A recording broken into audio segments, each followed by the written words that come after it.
ਪਵਿੱਤਰ ਸ਼ਹਿਰ ਸੁਲਤਾਨਪੁਰ ਲੋਧੀ 'ਚ ਤੰਬਾਕੂ ਉਤਪਾਦਾਂ ਦੀ ਵਿਕਰੀ ਅਤੇ ਵਰਤੋਂ ਤੇ ਲਾਈ ਗਈ ਪਾਬੰਦੀ। ਕਾਂਗਰਸ ਦੀ ਭਾਰਤ ਜੋੜੋ ਯਾਤਰਾ ਦਾ ਸ਼੍ਰੋਮਣੀ ਅਕਾਲੀ ਦਲ ਬਾਦਲ ਵੱਲੋਂ ਵਿਰੋਧ।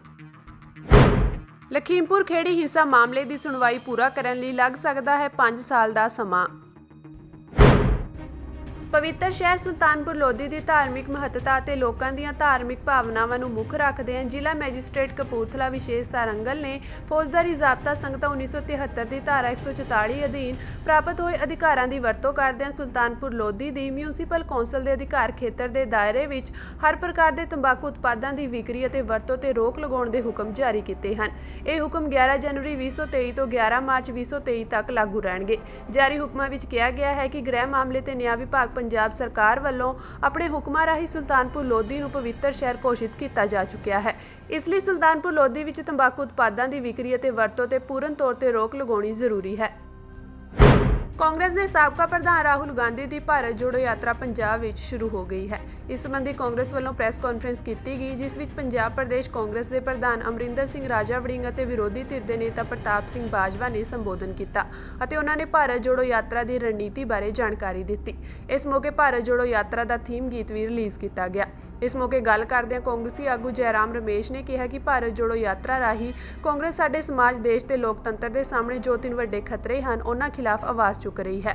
ਰਾਹੁਲ ਗਾਂਧੀ ਜੀ ਦਾ ਜਿਹੜੀ ਸ਼ੁਰੂਆਤ ਹੈ ਉਹ ਸਰਹੰਦ ਤੋਂ ਯਾਨੀ ਕਿ ਫਤਿਹਗੜ੍ਹ ਸਾਹਿਬ ਤੋਂ ਨਕਮਸਤਕ ਹੋ ਕੇ ਉਸ ਜਗ੍ਹਾ ਤੇ ਜਿੱਥੇ ਛੋਟੇ ਸਾਹਿਬਜ਼ਾਦਿਆਂ ਨੇ ਆਪਦੀ ਕੌਮ ਦੇ ਪਿੱਛੇ ਸ਼ਹਾਦਤ ਦਿੱਤੀ, ਨਾ ਕੇਵਲ ਸ਼ਹਾਦਤ ਦਿੱਤੀ, ਸਾਨੂੰ ਇੱਕ ਸੂਰਮਾ ਬਣਾਉਣ ਦਾ ਕੰਮ ਕੀਤਾ। ਸੋ ਮੈਂ ਸਮਝਦਾ ਕਿ ਉਸ ਧਰਤੀ ਤੋਂ ਇਹ ਯਾਤਰਾ ਸ਼ੁਰੂ ਹੋਈ ਹੈ ਜਿੱਥੇ ਆਪਣੇ ਆਪ ਦੇ ਵਿੱਚ ਜਿਹੜਾ ਵਿਅਕਤੀ ਚਲਾ ਜਾਂਦਾ ਜਾਂ ਨਕਮਸਤਕ ਹੋ ਜਾਂਦਾ, ਉਹ ਇੱਕ ਨਵੀਂ ਸ਼ਕਤੀ ਤੇ ਨਵੀਂ ਪ੍ਰੇਰਨਾ ਲੈ ਕੇ ਉੱਥੋਂ ਆਉਂਦਾ ਹੈ। ਸੋ ਕੱਲ ਵੀ, ਹਾਲਾਂਕਿ ਅੱਜ ਇੱਕ ਗੱਲ ਮੈਂ ਤੁਹਾਨੂੰ ਦੱਸਣਾ ਚਾਹੁੰਦਾ ਕਿ ਬਤੌਰ ਕਾਂਗਰਸ ਪਾਰਟੀ ਦਾ ਪ੍ਰਧਾਨ ਜੇ ਕਈ ਵਾਰੀ ਸਲਾਹ ਮਸ਼ਵਰਾ ਲਿਆ ਜਾਂਦਾ ਹੈ ਤਾਂ ਅਸੀਂ ਇਹ ਕਹਿ ਦਿੰਦੇ ਹਾਂ ਕਿ ਗੁਰਦੁਆਰਾ ਸਾਹਿਬ ਜਦੋਂ ਫਤਿਹਗੜ੍ਹ ਸਾਹਿਬ ਤੋਂ ਯਾਤਰਾ ਸ਼ੁਰੂ ਹੋਣੀ ਸੀ ਤੇ ਸ਼ਾਇਦ ਅੰਮ੍ਰਿਤਸਰ ਸਾਹਿਬ ਅਗਰ ਕੋਈ ਹੋਰ ਵਿਅਕਤੀ ਹੁੰਦਾ ਤਾਂ ਉਹ ਕਹਿੰਦਾ ਕਿ ਯਾਤਰਾ ਉੱਥੇ ਜਾ ਹੀ ਨਹੀਂ ਰਹੀ ਤੇ ਜਲੰਧਰ ਤੋਂ ਚਲੇ ਜਾਣਾ, ਕਿਉਂਕਿ ਗੁਰਦੁਆਰਾ ਸਾਹਿਬ ਇਹ ਬਹੁਤ ਵੱਡੀ ਸ਼ਹਾਦਤ ਹੈ ਜਿੱਥੇ ਸਾਰਾ ਪੰਜਾਬ ਤੇ ਸਾਰੀ ਦੁਨੀਆ ਇਸ ਜਗ੍ਹਾ ਨੂੰ ਮੰਨਦੀ ਹੈ। ਲੇਕਿਨ ਰਾਹੁਲ ਗਾਂਧੀ ਜੀ ਨੇ ਕੱਲ ਵਿਸ਼ੇਸ਼ ਤੌਰ ਤੇ ਇਹ ਕਿਹਾ ਕਿ ਨਹੀਂ, ਮੈਂ ਸਭ ਤੋਂ ਪਹਿਲਾਂ ਸ਼੍ਰੀ ਹਰਮੰਦਰ ਸਾਹਿਬ ਜਾ ਕੇ ਮੱਥਾ ਟੇਕ ਕੇ ਫੇਰ ਨਕਮਸਤਕ ਹੋ ਕੇ ਇੱਥੇ ਆਵਾਂਗਾ, ਯਾਤਰਾ ਸਟਾਰਟ ਕਰਾਂਗਾ। ਸੋ ਬਹੁਤ ਵੱਡੀ ਇਹ ਪ੍ਰੇਰਨਾ ਹੈ ਸਾਡੇ ਵਾਸਤੇ। ਤੇ ਅੱਜ ਰੋਜ਼ਾ ਸ਼ਰੀਫ ਵੀ ਜਾ ਕੇ ਆਏ ਔਰ ਰਾਸਤੇ ਦੇ ਵਿੱਚ ਲੋਕਾਂ ਨੇ ਭਰਮਾ ਸਵਾਗਤ ਕੀਤਾ। ਅੱਜ ਹੁਣ 13-14 ਕਿਲੋਮੀਟਰ ਦਾ ਸਫ਼ਰ ਤੈਅ ਕਰਕੇ ਅੱਜ ਅਸੀਂ ਇੱਥੇ ਹੁਣ ਪ੍ਰੈਸ ਕਾਨਫਰੰਸ ਕਰ ਰਹੇ ਹਾਂ। ਤਕਰੀਬਨ 3 ਵਜੇ ਲਗਭਗ ਇਹ ਯਾਤਰਾ ਦੁਬਾਰੇ ਸਟਾਰਟ ਹੋਏਗੀ ਔਰ ਜਿਹੜਾ ਅੰਤਿਮ ਸਾਡਾ ਪੜਾਅ ਹੋਏਗਾ ਉਹ ਖੰਨਾ ਵਿਖੇ ਹੋਏਗਾ। ਅਗਲੇ ਦਿਨ ਫਿਰ ਦੁਬਾਰਾ ਇਹ ਯਾਤਰਾ 12 ਤਰੀਕ ਨੂੰ ਸ਼ੁਰੂ ਹੋਏਗੀ। 12 ਤਰੀਕ ਇਹ ਯਾਤਰਾ ਲਗਾਤਾਰ ਜਿੱਥੋਂ ਅਸੀਂ ਸਟਾਰਟ ਕਰਾਂਗੇ 24.5 ਕਿਲੋਮੀਟਰ ਹੈ, ਯਾਨੀ ਕਿ ਸਾਡਾ ਅਖੀਰਲਾ ਪੜਾਅ, ਅਸੀਂ ਲੰਚ ਨਹੀਂ ਕਰਾਂਗੇ ਦੂਸਰੇ ਦਿਨ, ਯਾਨੀ ਕਿ 12 ਤਰੀਕ ਨੂੰ ਕੋਈ ਲੰਚ ਬ੍ਰੇਕ ਨਹੀਂ ਹੈ। 24 ਕਿਲੋਮੀਟਰ 5 ਪੁਆਇੰਟ ਲਗਾਤਾਰ ਯਾਤਰੀ ਤੇ ਯਾਤਰਾ ਚੱਲੇਗੀ। 13 ਸਮਾਪਨ, ਯਾਨੀ ਕਿ ਇੱਕ ਪਬਲਿਕ ਮੀਟਿੰਗ ਨੂੰ ਐਡਰੈਸ ਕਰਦਿਆਂ ਹੋਇਆ ਸਮਰਾਲਾ ਚੌਂਕ ਵਿਖੇ ਉੱਥੇ ਰਾਹੁਲ ਗਾਂਧੀ ਜੀ ਜਿਹੜੇ ਲੋਕ ਯਾਤਰੀ ਚੱਲਣਗੇ ਤੇ ਸਮਰਾਲਾ ਚੌਂਕ ਦੇ ਵਿੱਚ ਆਪਦਾ ਸੰਬੋਧਨ ਕਰਦੇ ਯਾਤਰਾ ਦਾ ਸਮਾਪਨ ਹੋਊਗਾ। 13 ਤਰੀਕ ਛੁੱਟੀ ਹੈ ਜੀ, ਲੋਹੜੀ ਵਾਲਾ ਤਿਉਹਾਰ ਹੈ। ਰਾਹੁਲ ਗਾਂਧੀ ਜੀ ਵਾਕ ਕਰਨਾ ਚਾਹੁੰਦੇ ਸੀ, ਲੇਕਿਨ ਅਸੀਂ ਸਭ ਨੇ ਰਿਕੁਐਸਟ ਕੀਤੀ ਕਿ ਹਰ ਵਿਅਕਤੀ ਪੰਜਾਬ ਦੇ ਵਿੱਚ ਲੋਹੜੀ ਧੂਮਧਾਮ ਦੇ ਨਾਲ ਤੇ ਉਹਨਾਂ ਨੇ ਸਾਰਿਆਂ ਦੀਆਂ ਭਾਵਨਾਵਾਂ ਸਮਝਦੇ ਹੋਏ 13 ਤਰੀਕ ਦੀ ਛੁੱਟੀ ਹੈ। 13 ਤਰੀਕ ਨੂੰ ਯਾਤਰਾ ਨਹੀਂ ਹੋਏਗੀ, ਲੇਕਿਨ ਭਾਰਤ ਜੋੜੋ ਯਾਤਰੀ ਹੈ ਜਿਹੜੇ ਸਾਰੇ ਉਹ ਲਾਡੋਵਾਲਾ ਚੌਂਕ 'ਚ ਟੋਲ ਵਿਖੇ ਉੱਥੇ ਸਾਰੇ ਰਹਿਣਗੇ 12 ਨੂੰ ਵੀ ਔਰ 13 ਨੂੰ ਵੀ। ਔਰ ਫਿਰ 14 ਦੀ ਸਵੇਰ ਫਿਰ ਹਮੇਸ਼ਾ ਦੀ ਤਰ੍ਹਾਂ ਉਹੀ ਜੋ ਟਾਈਮ, ਅੱਜ 6 ਵਜੇ ਹੀ ਚੱਲਣਾ ਚਾਹੁੰਦੇ ਸੀ ਰਾਹੁਲ ਗਾਂਧੀ ਜੀ, ਲੇਕਿਨ ਸਿਕਿਉਰਿਟੀ ਰੀਜ਼ਨਸ ਕਰਕੇ ਕਿਸੇ ਨੇ ਚਿੱਠੀ ਲਿਖੀ ਡੀਜੀਪੀ ਨੇ कि ਧੁੰਦ ਹੋਣ ਕਰਕੇ ਅਸੀਂ ਚਾਹੁੰਦੇ ਕਿ ਵਿਜ਼ਿਬਿਲਿਟੀ ਘੱਟ ਹੈ ਤੇ ਤੁਸੀਂ 7 ਵਜੇ ਜਾਂ 7:30 ਆਪਦੀ ਯਾਤਰਾ ਸ਼ੁਰੂ ਕਰੋ। ਤਾਂ ਫਿਰ 7 ਵਜੇ ਇਸ ਕਰਕੇ ਡਿਸਾਈਡ ਹੋਇਆ। 14 ਤਰੀਕ ਨੂੰ ਫਿਰ ਅਸੀਂ ਚੱਲਾਂਗੇ। ਫਿਰ ਕੋਨਿਕਾ ਰਿਜ਼ੋਰਟ ਸਾਡੀ ਯਾਤਰਾ ਸਮਾਪਤ ਹੋਏਗੀ ਪਹਿਲਾਂ ਦੀ ਤਰ੍ਹਾਂ। ਪਹਿਲਾਂ ਇੱਕ 14 12 13 ਕਿਲੋਮੀਟਰ ਤੋਂ ਬਾਅਦ ਟੀ ਬ੍ਰੇਕ ਤੇ ਫਿਰ ਸ਼ਾਮੀ 10 ਕਿਲੋਮੀਟਰ ਦਾ ਪੜਾਅ ਤੈਅ ਕਰਕੇ ਇੱਕ ਟੀ ਬ੍ਰੇਕ ਫਿਰ ਹੋਏਗੀ। ਫਿਰ ਇਸੇ ਤਰ੍ਹਾਂ ਹੀ ਉਸ ਕੋਨਿਕਾ ਤੋਂ ਚੱਲਦੇ ਹੋਏ ਤੇ ਫਿਰ ਭੋਗਪੁਰ ਆਦਮਪੁਰ ਦੇ ਨੇੜੇ ਭੋਗਪੁਰ ਕੋਲੇ ਇਹ ਉਦੋਂ ਪਹਿਲਾਂ ਇਹ ਯਾਤਰਾ ਸਮਾਪਤ ਹੋਏਗੀ। ਫਿਰ ਅਗਲੇ ਦਿਨ ਫਿਰ ਇਸੇ ਤਰ੍ਹਾਂ ਇਹ ਸਿਲਸਿਲਾ ਚੱਲਦਾ ਰਹੇਗਾ। 17 ਤਰੀਕ ਨੂੰ ਯਾਤਰਾ ਸਵੇਰ ਚੱਲੇਗੀ ਪੰਜਾਬ ਦੇ ਵਿੱਚ ਮੁਕੇਰੀਆਂ ਇਹਦਾ ਸਟੇ ਹੋਏਗਾ ਤੇ 17 ਤਰੀਕ ਨੂੰ ਮੁਕੇਰੀਆਂ ਅਸੀਂ 6 ਕਿਲੋਮੀਟਰ ਚੱਲ ਕੇ ਪੰਜਾਬ ਇਹ ਯਾਤਰਾ ਹਿਮਾਚਲ ਦੇ ਵਿੱਚ ਚਲੀ ਜਾਏਗੀ। ਤੇ ਹਿਮਾਚਲ ਦੇ ਵਿੱਚ ਜਿਹੜਾ ਅਗਲਾ ਪੜਾਅ ਹੋਏਗਾ ਉਹ ਕਿਉਂਕਿ ਨਾਲ ਬਾਰਡਰ ਲੱਗ ਜਾਂਦਾ ਨਾਲ ਹਿਮਾਚਲ ਹੈ ਉਹ ਤੈਅ ਕਰਕੇ ਤੇ ਫਿਰ ਸ਼ਾਮ ਨੂੰ ਫਿਰ ਇਹ ਯਾਤਰਾ ਜਿਹੜੀ ਹੈ ਇਹ ਪੰਜਾਬ ਦੇ ਵਿੱਚ ਦਾਖਲ ਹੋ ਜਾਏਗੀ। ਜਿਵੇਂ ਕਿ ਰਾਤ ਨੂੰ ਇਹ ਯਾਤਰਾ 17 ਤਰੀਕ ਨੂੰ ਨਹੀਂ 18 ਤਰੀਕ ਨੂੰ 18 ਤਰੀਕ ਨੂੰ ਇਹ ਯਾਤਰਾ ਦੁਬਾਰਾ ਫਿਰ ਪੰਜਾਬ ਚ ਆ ਜਾਏਗੀ। 18 ਨੂੰ ਹੀ ਜਾਏਗੀ ਔਰ ਫਿਰ 19 ਤਰੀਕ ਨੂੰ ਸਾਡੀ ਜਿਹੜੀ ਹੈ ਇੱਕ ਰੈਲੀ ਪਠਾਨਕੋਟ ਵਿਖੇ ਹੋਏਗੀ ਜਿਹਨੂੰ ਰਾਹੁਲ ਗਾਂਧੀ ਜੀ ਸੰਬੋਧਨ ਕਰਨਗੇ। ਤਕਰੀਬਨ 11:30 ਦਾ ਸਮੇਂ ਹੋਏਗਾ 11-12 ਦਾ। ਸੋ ਰੈਲੀ ਨੂੰ ਸੰਬੋਧਨ ਕਰਕੇ ਉਸ ਤੋਂ ਬਾਅਦ ਫਿਰ 6 ਤੋਂ 7 ਕਿਲੋਮੀਟਰ ਦੀ ਜਿਹੜਾ ਪੜਾਅ 6 ਐਗਜ਼ੈਕਟਲੀ 7 ਹੈ ਜਾਂ 8 ਹੈ ਉਹ ਤੈਅ ਕਰਦੇ ਹੋਏ ਫਿਰ ਜੰਮੂ ਦੇ ਵਿੱਚ 19ਵੇਂ ਦਿਨ ਰਾਤ ਦਾ ਪ੍ਰਵੇਸ਼ ਹੈ ਜਿਹੜਾ ਉਹ ਜੰਮੂ ਦੇ ਵਿੱਚ ਹੋ ਜਾਏਗਾ। ਤੇ ਫਿਰ ਉਸ ਤੋਂ ਬਾਅਦ ਇਸੇ ਤਰ੍ਹਾਂ ਹੀ ਜੰਮੂ ਦੇ ਵਿੱਚ ਯਾਤਰਾ ਰਹੇਗੀ। ਤੇ ਮੇਰਾ ਖਿਆਲ ਮੈਨੂੰ ਐਗਜ਼ੈਕਟਲੀ ਨਹੀਂ ਪਤਾ ਜੈਰਾਮ ਰਮੇਸ਼ ਜੀ ਦੱਸਣਗੇ 30 ਤਰੀਕ ਨੂੰ ਇਹਦਾ ਜਿਹੜਾ ਅੰਤਿਮ ਪੜਾਅ ਸਮਾਪਤੀ ਹੋਏਗੀ ਯਾਤਰਾ ਦੀ। जिस मिशन ते राहुल गांधी जी पिछले तकरीबन 4-4.25 महीने दे चले ने उस नूं सेध देण वाले साडी 9वीं पातशाही ने। तुहानूं मैं दस रहा जयराम जी 9वीं पातशाही उन्होंने शहादत अपने लोगों वास्ते नहीं फरियाद लैके कश्मीर तो आए हुए कश्मीरी ब्राह्मण सन जिन्हां ने औरंगजेब दी जिहड़ी धक्के नाल धर्म च परिवर्तन करवा रहा सी किरपान दे नाल वो चाहता सी कि परिवर्तन करिए। कईयां दे सैकड़ियां दे जनाऊ लाए जाते सी। वो फरियाद दे विच सारे हिंदुस्तान जे वो किसी को आए तो 9वीं पातशाही के दरबार च आए। ते 9वीं पातशाही ने उस टाइम ये गल कही उत्थे कि औरंगजेब दे नाल ते साडे सुखावे रिलेशनशिप है नहीं, साडे सुखावे हालात है नहीं। तो मैं तुहाडी गल सुनने वास्ते तुहाडी एडवोकेसी करने वास्ते मैं किनू कला 10वीं पातशाही बिल्कुल छोटे सन उदों 10वीं पातशाही ने गल कही कि पिता जी तुहाडे नालों बेहतर होर कौन हो सकदा। वो खुद फिर 10वीं पातशाही हुणां दे कहण ते औरंगजेब लाल किले ते गए। सारा इतिहास तुसी बहुत चंगी तरह सारा हिंदुस्तान इस गल का वाकफ है कि जदों उन्होंने अपनी शहादत देनी पई उस तो बाद समुचे हिंदुस्तान ने जयराम जी उन्होंने पंजाब का नहीं या एक धर्म का नहीं हिंद की चादर रखिया। जिस जेड़ा संदेश लैके अज राहुल गांधी जी देश नूं जोड़ना चाहते हैं, कौमां नूं जोड़ना चाहते हैं, फिरकियां नूं जोड़ना चाहते हैं, गरीब नूं जुबान देना चाहते हैं, ये हमेशा पंजाब ने दित्ती। ਸ਼੍ਰੋਮਣੀ ਅਕਾਲੀ ਦਲ ਬਾਦਲ ਵੱਲੋਂ ਸ਼ੁਰੂ ਤੋਂ ਹੀ ਕਾਂਗਰਸ ਦੇ ਰਾਹੁਲ ਗਾਂਧੀ ਵੱਲੋਂ ਚਲਾਈ ਭਾਰਤ ਜੋੜੋ ਯਾਤਰਾ ਦੇ ਪੰਜਾਬ ਵਿੱਚ ਆਉਣ ਦਾ ਵਿਰੋਧ ਕੀਤਾ ਜਾ ਰਿਹਾ ਹੈ।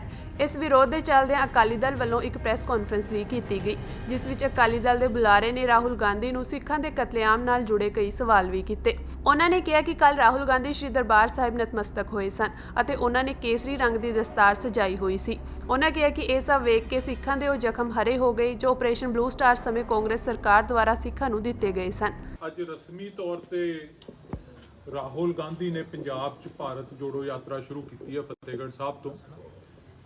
ਕੱਲ ਉਹ ਦਰਬਾਰ ਸਾਹਿਬ ਉੱਥੇ ਕੱਲ ਮੱਥਾ ਟੇਕਣ ਗਿਆ ਤੇ ਕਈ ਫੋਟੋਆਂ ਵੀ ਉੱਥੋਂ ਦਰਬਾਰ ਸਾਹਿਬ ਮੱਥਾ ਟੇਕਦੇ ਉਹਦੀਆਂ ਪਬਲਿਕ ਹੋਈਆਂ, ਨਿਊਜ਼ ਚੈਨਲਸ 'ਚ ਆਈਆਂ, ਅਖਬਾਰਾਂ 'ਚ ਆਈਆਂ।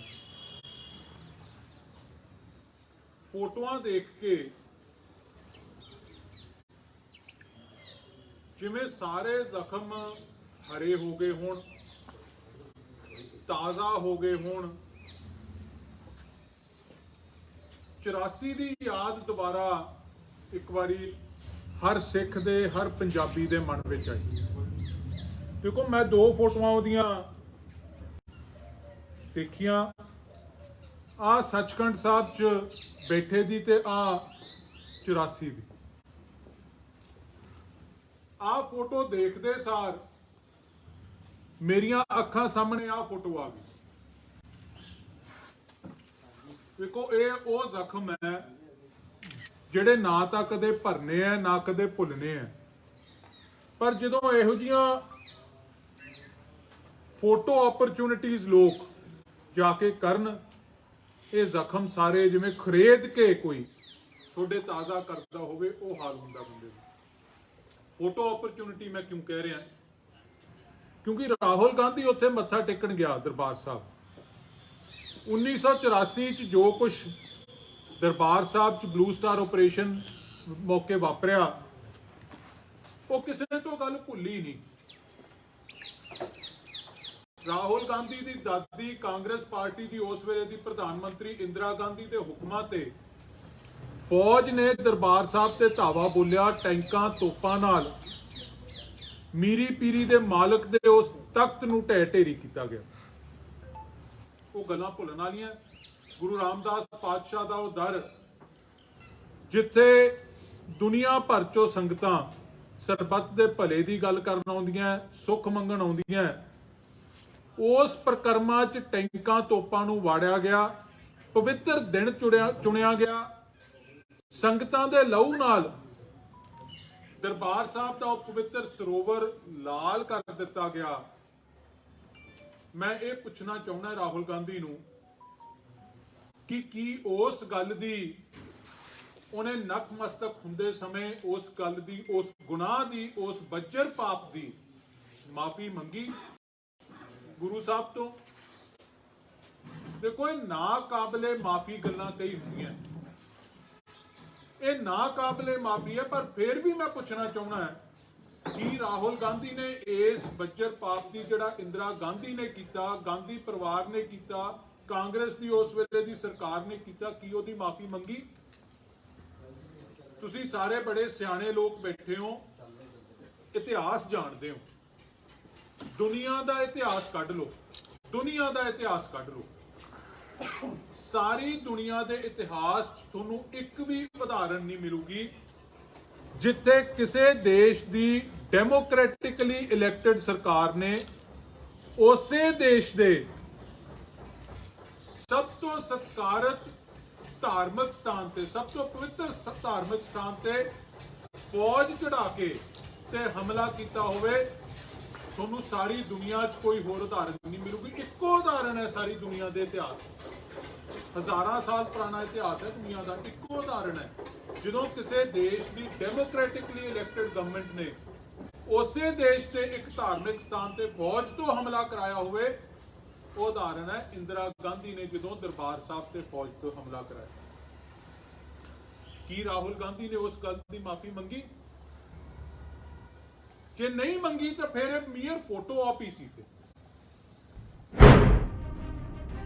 ਭਾਰਤੀ ਕਿਸਾਨ ਯੂਨੀਅਨ ਚੜੂਨੀ ਨੇ ਹਰਿਆਣਾ ਸਰਕਾਰ ਨੂੰ ਅਲਟੀਮੇਟਮ ਦੇ ਦਿੱਤਾ ਹੈ ਕਿ ਜੇਕਰ 16 ਜਨਵਰੀ ਤੱਕ ਗੰਨੇ ਦੇ ਰੇਟ ਵਧਾਉਣ ਨੂੰ ਲੈ ਕੇ ਕੋਈ ਫੈਸਲਾ ਨਹੀਂ ਕੀਤਾ ਤਾਂ 17 ਜਨਵਰੀ ਤੋਂ ਮਿੱਲਾਂ ਵਿੱਚ ਗੰਨਾ ਭੇਜਣਾ ਬੰਦ ਕਰ ਦੇਣਗੇ। ਸਿਰਫ ਇੰਨਾ ਹੀ ਨਹੀਂ, ਗੁਰਨਾਮ ਸਿੰਘ ਚੜੂਨੀ ਨੇ ਚੇਤਾਵਨੀ ਦਿੰਦੇ ਹੋਏ ਕਿਹਾ ਕਿ 20 ਜਨਵਰੀ ਤੋਂ ਪੂਰੇ ਸੂਬੇ ਦੀਆਂ ਮਿੱਲਾਂ ਵਿੱਚ ਤਾਲੇਬੰਦੀ ਕੀਤੀ ਜਾਵੇਗੀ। ਗੰਨੇ ਦੀਆਂ ਕੀਮਤਾਂ ਨੂੰ ਲੈ ਕੇ ਕਰਨਾਲ ਦੀ ਅਨਾਜ ਮੰਡੀ ਵਿੱਚ ਸੂਬੇ ਦੇ ਸਾਰੇ ਕਿਸਾਨਾਂ ਦੀ ਮਹਾਪੰਚਾਇਤ ਸੀ। ਇਸ ਦੌਰਾਨ ਜ਼ਿਲ੍ਹਾ ਪ੍ਰਸ਼ਾਸਨ ਦੇ ਅਧਿਕਾਰੀਆਂ ਨੇ ਕਿਸਾਨ ਆਗੂਆਂ ਨਾਲ ਗੱਲਬਾਤ ਦੌਰਾਨ ਦੱਸਿਆ ਕਿ 16 ਜਨਵਰੀ ਨੂੰ ਉਹ ਗੰਨੇ ਦੇ ਰੇਟ ਵਧਾਉਣ ਨੂੰ ਲੈ ਕੇ ਵਿਧਾਇਕਾਂ ਦੀ ਕਮੇਟੀ ਦੇ ਸਾਹਮਣੇ ਆਪਣੀ ਗੱਲ ਰੱਖਣ।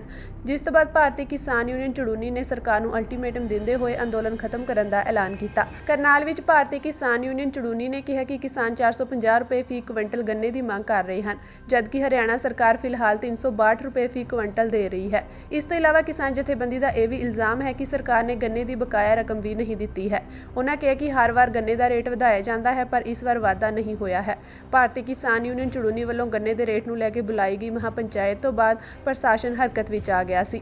ਸਰਕਾਰ ਨੂੰ ਪਤਾ ਸੀ ਕਿ ਜੇਕਰ ਸਮੇਂ ਸਿਰ ਕਿਸਾਨਾਂ ਦੀਆਂ ਮੰਗਾਂ ਤੇ ਗੱਲਬਾਤ ਸ਼ੁਰੂ ਨਾ ਹੋਈ ਤਾਂ ਕਿਸਾਨ ਸੜਕਾਂ ਵੀ ਜਾਮ ਕਰ ਸਕਦੇ ਹਨ। ਸਤੰਬਰ ਮਹੀਨੇ ਵਿੱਚ ਕੁਰੂਕਸ਼ੇਤਰ ਵਿੱਚ ਭਾਰਤੀ ਕਿਸਾਨ ਯੂਨੀਅਨ ਚੜੂਨੀ ਵੱਲੋਂ ਮੰਡੀਆਂ ਵਿੱਚ ਜਲਦ ਝੋਨੇ ਦੀ ਖਰੀਦ ਕਰਨ ਦੇ ਲਈ ਸੜਕ ਜਾਮ ਕਰ ਦਿੱਤੀ ਗਈ ਸੀ।